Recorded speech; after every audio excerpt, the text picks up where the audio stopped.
Vamos a abrir la palabra de Dios en Primera de Pedro, capítulo 5. Primera de Pedro, capítulo 5. Está casi terminando la Biblia. Primera de Pedro, capítulo 5. Y vamos a leer el versículo 8. Pero téngalo ahí. Antes de leer le digo varias cosas. Y en su momento oportuno le diré para que pueda leer también la palabra en esta mañana. Le voy a hablar de un tema que he titulado Las estrategias de la oposición. Diga conmigo, las estrategias de la oposición. Quiero preguntarle antes de leer en la Biblia, cuando usted escucha la palabra oposición, ¿qué se le viene a la mente? ¿Qué es lo primero que se le viene a la mente? ¿Cómo? ¿Un qué? ¿Oponerse a algo? Bueno, pero ¿qué es oposición? Los que están en contra. ¿Qué más es oposición? ¿Cómo? En sentido contrario, alguien que va en contra de una idea, de un proyecto, de una meta. Quiero poner esto nada más como ejemplo. No estoy ni a favor ni en contra de nadie, es un ejemplo nada más. Cuando uno habla de oposición, se le viene a la mente lo que está pasando en Latinoamérica en muchos países, ¿cierto? Y uno piensa, oposición son los líderes políticos que están en contra del gobierno, ¿cierto? Siempre en los países generalmente hay un gobierno, ese gobierno tiene unos proyectos, unas ideas, pero siempre va a haber oposición, va a haber un grupo de líderes que siempre van a ir en contra de las ideas de ese gobierno. Eso pasa en nuestro país, eso pasa en otros países de la región también. Vuelvo y le digo, lo estoy tomando solo como un ejemplo. Ese ejemplo lo voy a trasladar al mundo espiritual. ¿Cuántos aquí hemos tenido oposición en la vida espiritual? Se lo voy a ilustrar de manera gráfica. Yo quiero avanzar en la vida cristiana, pero hay algo que me empuja hacia el otro lado, ¿cierto? No es que me empuje a seguir a Dios, no, todo lo contrario, se me opone a que yo siga a Dios. Uno como cristiano dice, quiero buscar más de Dios, quiero ser más santo, quiero ser más íntegro, quiero alabar a Dios, quiero levantarme más temprano a orar, quiero leer más la palabra, quiero servir a Dios. ¿Y será que es facilísimo lograr eso?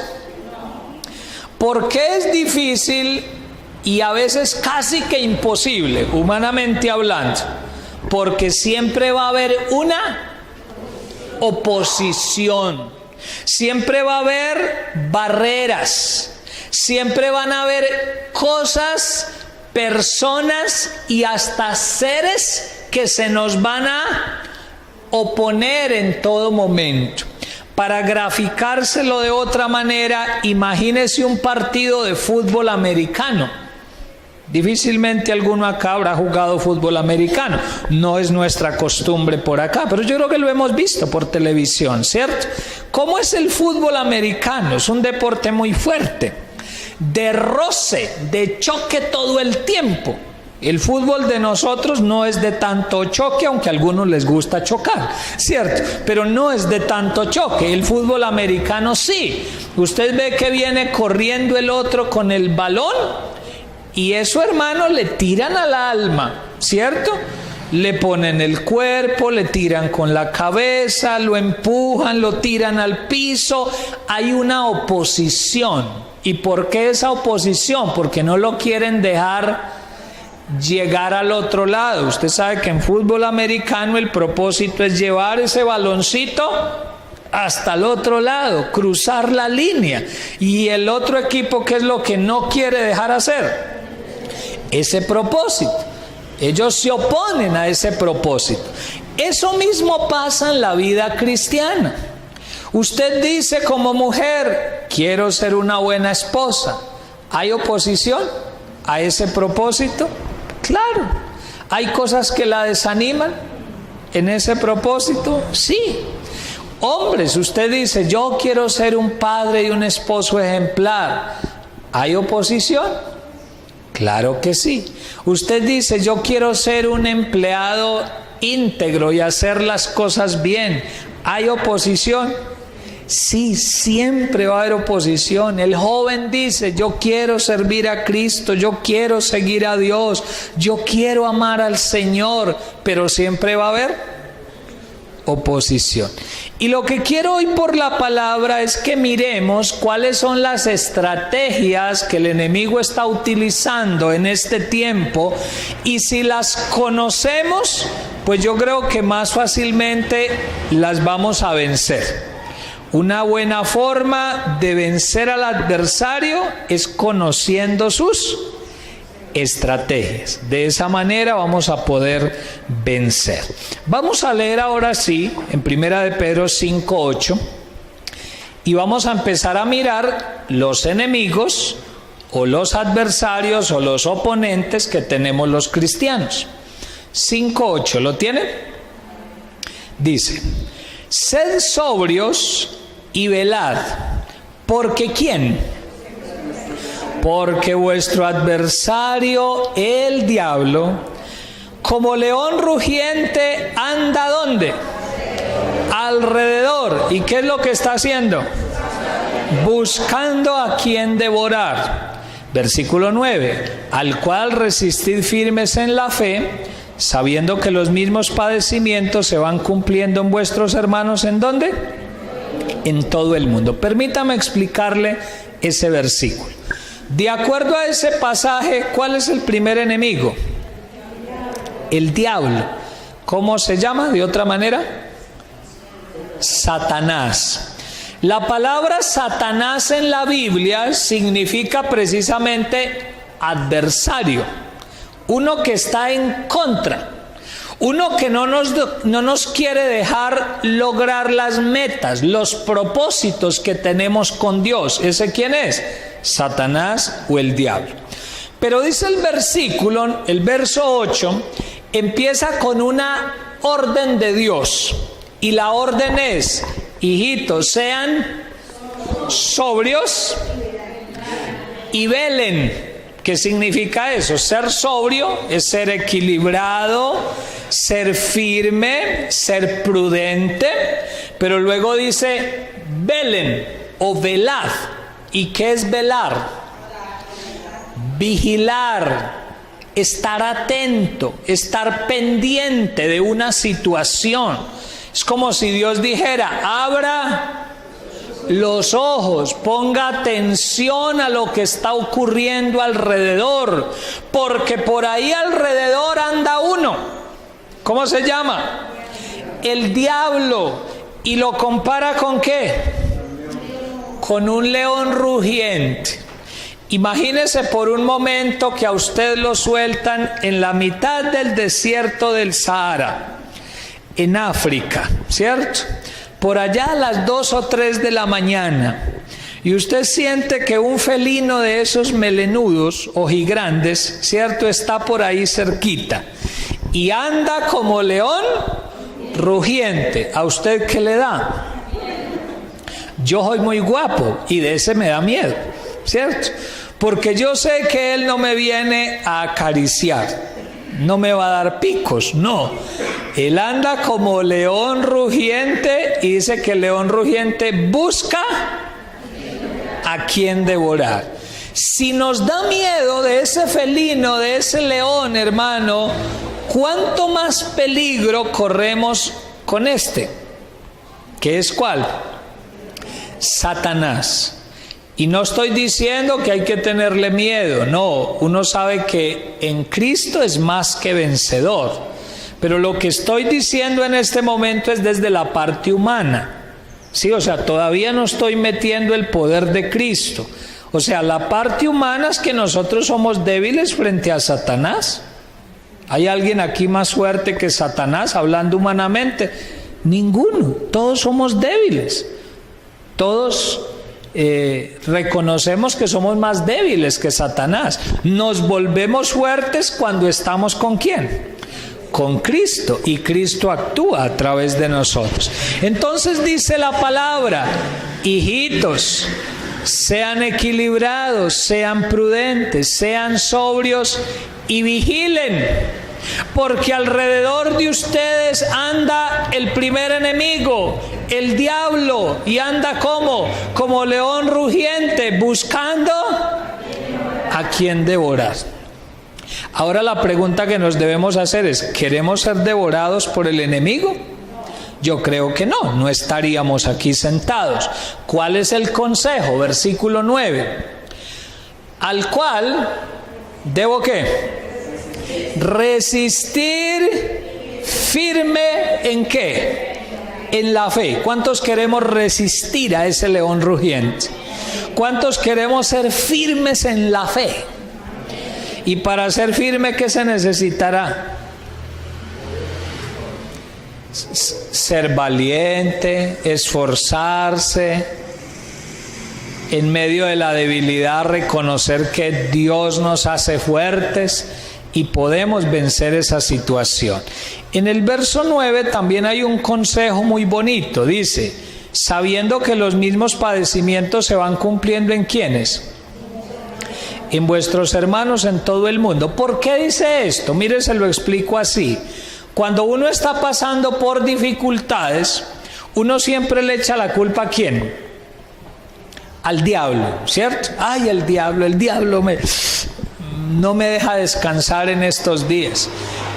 Y cuando uno está pasando por dificultades, uno siempre cree que uno es el único que está pasando por esas dificultades. Y uno hasta se dice a sí mismo: ay, qué pesar, es que a mí sí me tocó muy duro. Ay, yo sí que tengo problemas. No. Uno mismo como que se genera esa lástima. Pero aquí la palabra de Dios nos está recordando que no somos los únicos que estamos padeciendo.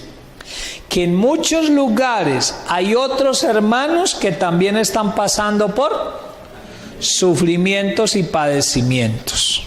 Amén. Y que a pesar de esos padecimientos, de esos sufrimientos, nosotros podemos resistir firmes en la fe a ese adversario y podemos vencer. ¿Cuántos queremos vencer? Con la ayuda del Señor. Amén. Ese es el primer enemigo, el primer adversario, Satanás. Segundo enemigo, vaya por favor a Juan capítulo 15. Devuélvase al Evangelio según San Juan, el capítulo 15 y el versículo 18. Juan 15, 18.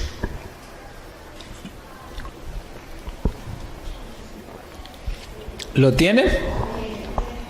Dice así: si el mundo os aborrece, sabed que a mí me ha aborrecido antes que a vosotros. ¿Quién está diciendo esas palabras?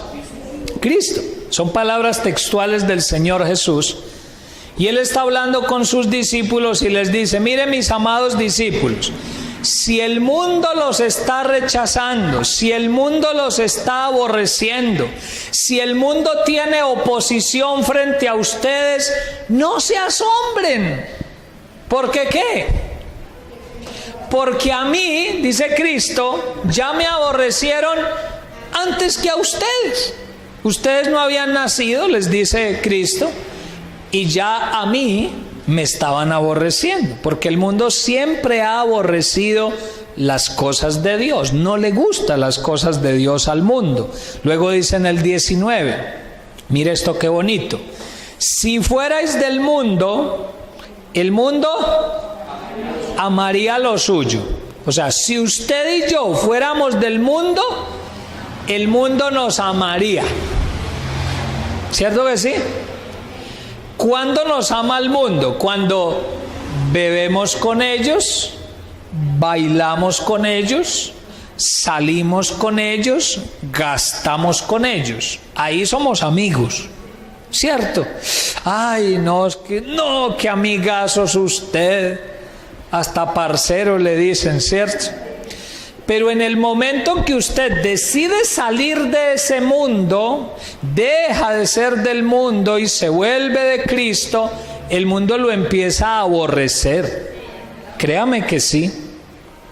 Y la gente empieza a decir, ay no, usted cómo se volvió, era mejor antes, se amargó, que no, que el domingo dice que para culto, que fin de semana dice que ya no sale a echarse unos chorros, no, qué pereza, que se volvió aguafiestas. Pero mire lo que dice el verso 19 otra vez: si fuerais del mundo, el mundo amaría lo suyo, pero, escuche esto, pero porque no sois del mundo, antes yo os elegí del mundo, por eso el mundo os aborrece.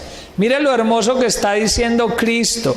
Hijos, no se asombren si el mundo se les opone, no se asombren si el mundo los aborrece, porque yo a ustedes los elegí del mundo para que fueran mis hijos, para que fueran mis discípulos. Y uno debe sentirse orgulloso de ser hijo de Dios, de haber podido salir de ese sistema, porque eso es el mundo.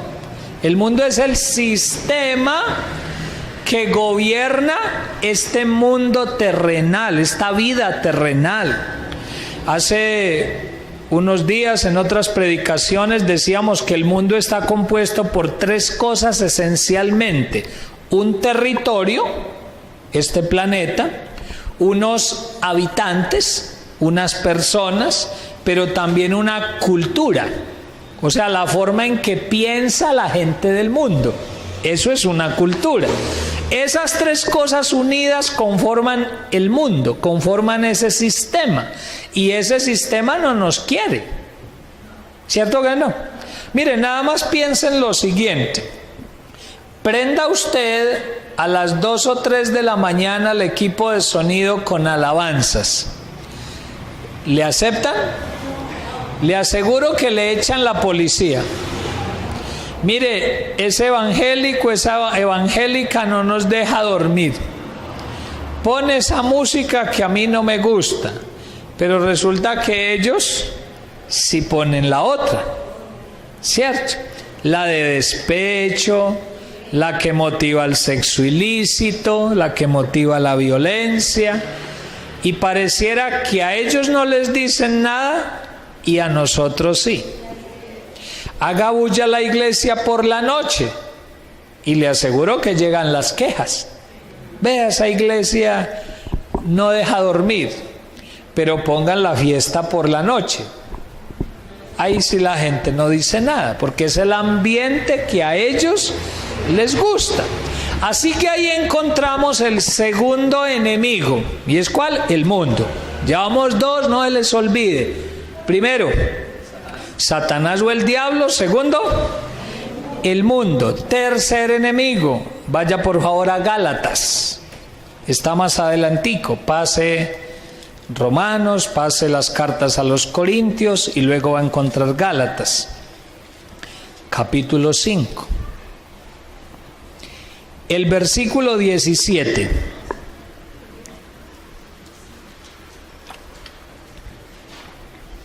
Gálatas 5, 17. ¿Lo tiene? Dice así: porque el deseo de la carne es ¿contra quién? Contra el espíritu. Y el del espíritu es contra la carne. ¿Y estos qué hacen? Se oponen entre sí para que ¿qué? No hagáis lo que quisieres. ¿Cuál es el tercer enemigo que aparece ahí? La carne. ¿Qué es la carne? ¿Qué es la carne? Señálemelo. Ah, eso. Yo lo digo de manera muy sencilla, y Anderson lo acaba de decir. Es este estuche en el que vivimos en esta tierra. Esa es la carne. Por algo este cuerpo no va a ir al cielo. Yo creo que usted lo sabe. Porque imagínese cuántas veces hemos pecado con este cuerpo. Imagine eso entrando al cielo. No. Y fuera de eso, bien enfermo ese cuerpo. Imaginen en el cielo todo el mundo tosiendo, con gripa, ¡ay, me duele por acá! No, eso no va a existir en los cielos. Pero en la tierra, este cuerpo está gobernado por algo que la Biblia llama la naturaleza pecaminosa o el viejo hombre. Y esta carne, dice la Biblia en el versículo que acabamos de leer, que tiene unos deseos que siempre son ¿contra quién? Contra el espíritu. Y que al mismo tiempo el espíritu está en todo momento contra la carne. Y que los dos se oponen. Pero dice al final que ¿cuál es el propósito de la carne? Lograr que no hagamos lo que queremos hacer. Entonces le voy a poner un ejemplo. Usted dice, sí, pastor, yo voy a madrugar tal día a la oración. Ese deseo, ¿quién se lo colocó? El Espíritu. Vino de Dios ese deseo, vino de Dios esa motivación. Pero su carne le empieza a decir, ay sí, vaya, madrugue, yo lo llamo. ¿Eso dice la carne? La carne dice todo lo contrario. Dice, no, estás cansado, tienes mucho por hacer, has madrugado mucho en estos días, te coge la tarde para otras cosas. Y esa es la oposición de la que habla el versículo. Una batalla, una lucha, y la carne quiere al final lograr que no hagamos lo que nos proponemos. Que no hagamos lo que queremos, que no hagamos lo que le prometimos a Dios, porque a veces le prometemos, ¿cierto?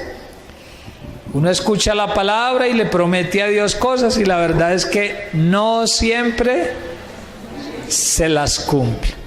Es más, yo diría que la mayoría de veces no le cumplimos, pero es porque hacemos caso a esa oposición que nos están haciendo esos tres enemigos. ¿Cuáles? Satanás, el mundo y la carne. ¿Qué estrategias utilizan esos enemigos? Se los voy a mencionar, qué bueno que los anote, porque le van a servir durante toda su vida cristiana. Le voy a hablar de 5 estrategias de esos enemigos. Primero, las opresiones. Se las voy a mencionar y luego se las voy explicando. Primero, las opresiones. Segundo, los argumentos. Segundo, los argumentos. Tercero, las excusas. Las excusas. Cuarto, las distorsiones. Anote lo que ahorita le explico. Cuarto, ¿cuál? Las distorsiones. Y quinto, las demoras. Le repito todo. Primero, las opresiones. Segundo, los argumentos. Tercero, las excusas. Cuarto, las distorsiones. Quinto, las demoras. Ahora sí expliquemos cada una de ellas. Cuando usted piensa en opresión, ¿qué se le viene a la mente? Cuando a uno le dice, cuando a uno como pastor, un hermano le dice a una hermana, ay pastor, yo como que siento una opresión en estos días. ¿Qué quiere decir con eso? ¿Cómo? Que hay una angustia, puede ser. Pero más que eso, dicen que un temor, no, más o menos. ¿Qué es una opresión? Que está presionado por algo, más o menos. ¿Qué es una opresión? Bueno, yo se lo voy a definir así de manera sencilla. Oprimir es poner un peso que cause angustia. Eso es oprimir. Poner un peso que cause angustia o desespero. Se lo voy a explicar de la siguiente manera. Tiempo atrás, yo le expliqué en otra predicación que la palabra sufrimiento, la palabra angustia y la palabra opresión vienen de una palabra en el griego que significa presionar con una prensa, de las que hay en los talleres, ¿sí? Usted sabe que cuando, por ejemplo, vamos a cortar un tubito en un taller, ¿qué tenemos que hacer? Ponerlo en una prensa. ¿Y la prensa qué es lo que hace? A medida que le volteamos la varillita, ella va juntando esos 2 trozos de metal y lo va apretando. De ahí viene la palabra opresión. Es como si vinieran tiempos en que usted siente que le están volteando la varillita, y a medida que voltea la varillita, ¿usted qué siente? El apretón. Y resulta que es Satanás colocándole cargas, colocándole pesos encima que le van a causar angustia. Por ejemplo, hay opresión o puede haber opresión cuando usted no puede dormir. Cuando usted dice, no, pastor, ese problema me desveló, yo sentía algo maluco ahí tratando de dormirme, posiblemente hay una opresión y hay que liberarnos de eso.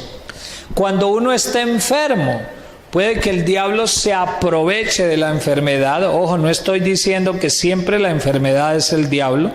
Estoy diciendo que el diablo muchas veces se aprovecha de la enfermedad y encima de la enfermedad trae angustia. ¿Sí? Y usted siente como ese peso, como esa carga encima y lo va desesperando. Muchas veces es opresión de parte de Satanás para su vida. ¿Qué hay que hacer? Liberarnos de esa situación. ¿Se ha sentido oprimido algún día?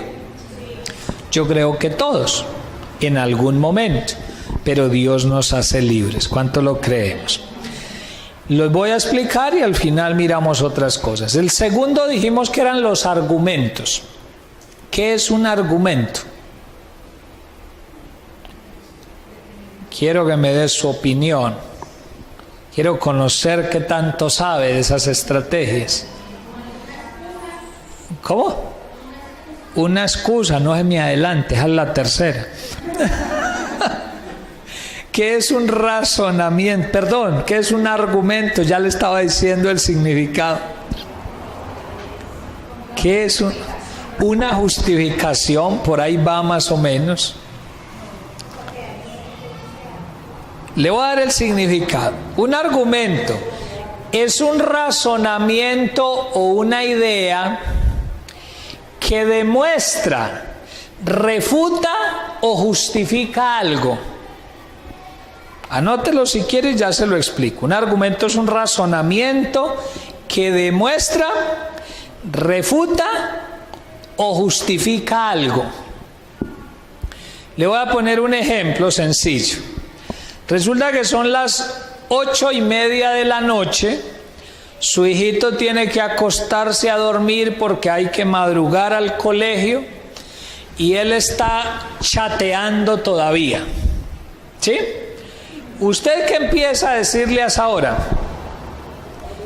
Mira, tienes que apagar ese internet, apagar el celular, apagar el computador, guarde esa tablet ya porque usted tiene que dormir, tiene que madrugar mañana. A partir de ese momento es como si se le encendiera al adolescente o al joven la caja de argumentos. Se prende un switch Y el joven empieza ahí mismo, mami, pero es que estoy preguntando una tarea, ¿cierto? ¿Cómo así? ¿Tareas hasta ahora? Sí, estoy hablando con el amigo fulano, me está explicando una cosa, fue que no me alcanzó el tiempo, ¿cierto? ¿Qué está haciendo con esos comentarios?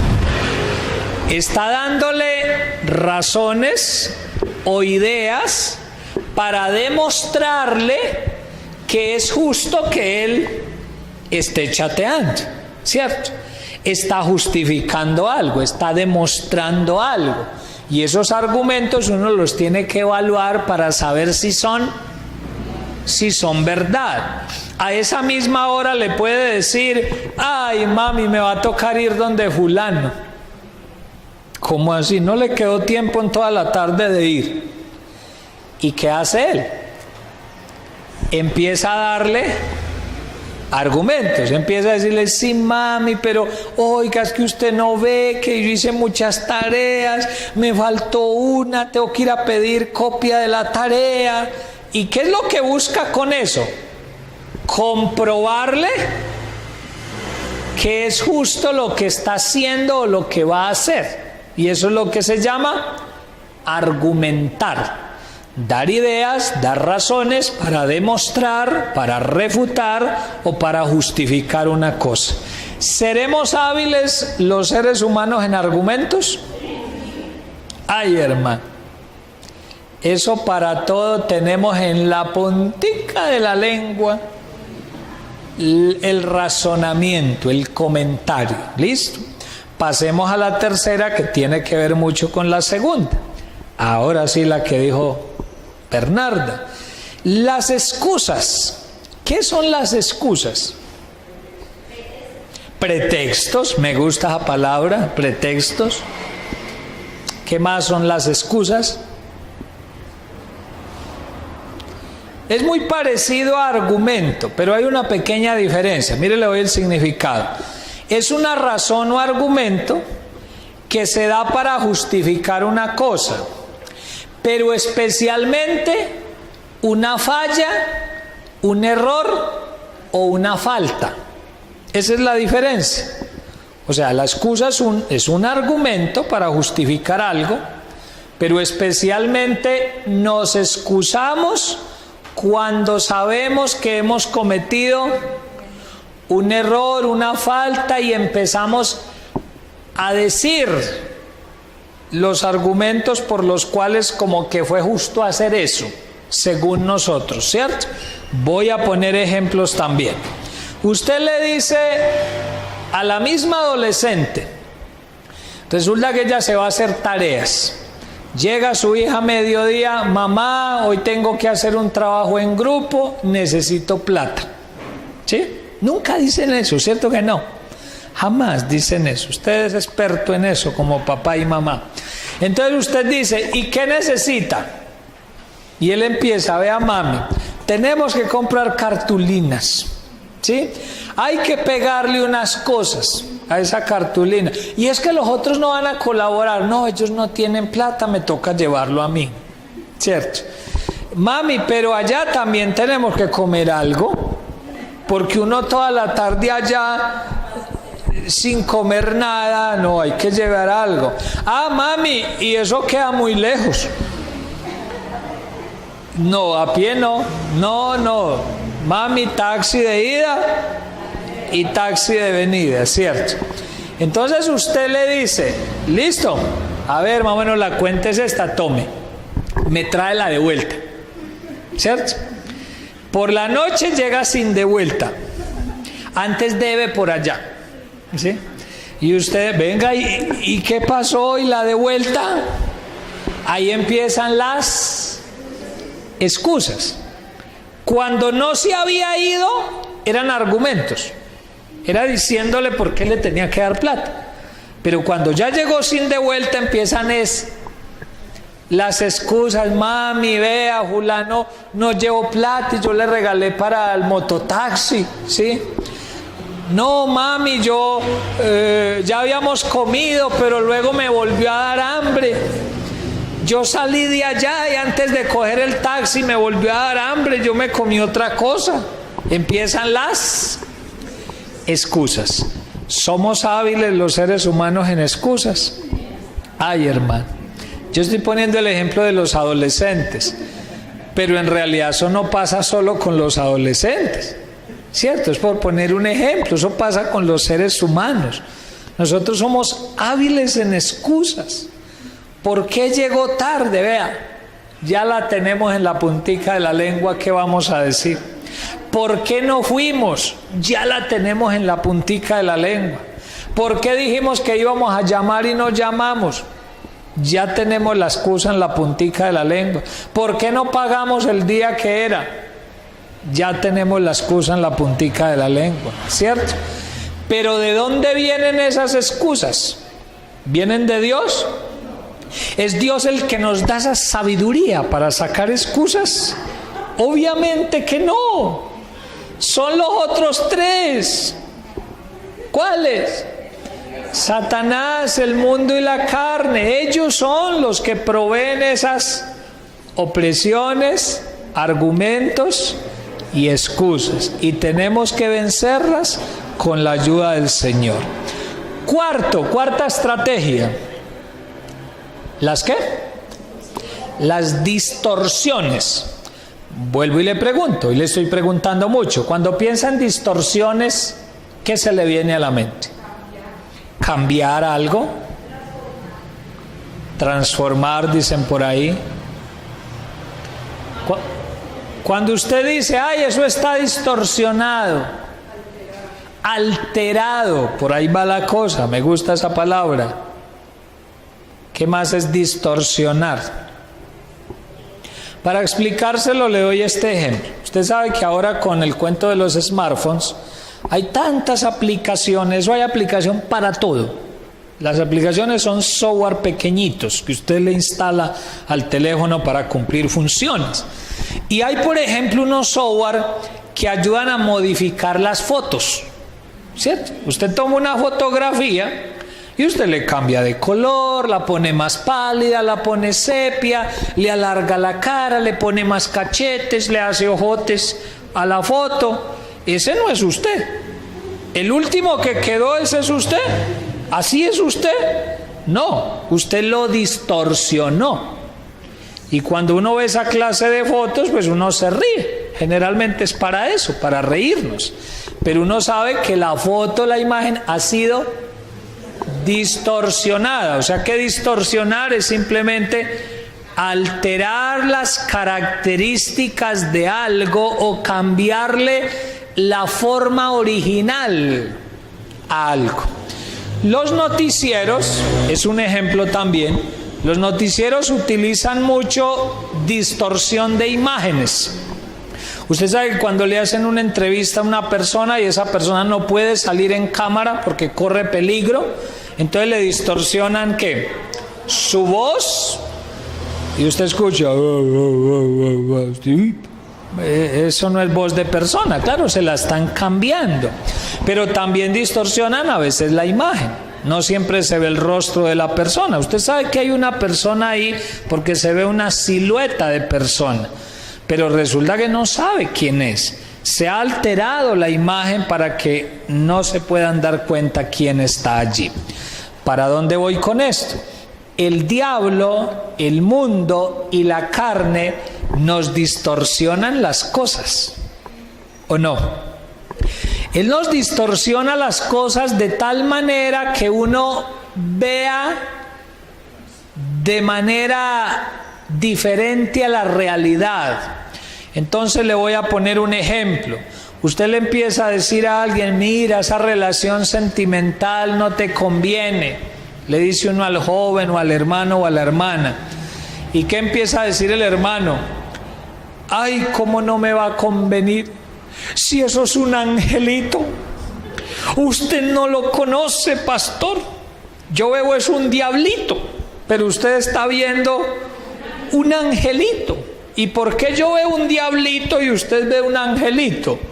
Porque el diablo se lo ha logrado distorsionar y usted lo ve lindo. pero no es tan lindo.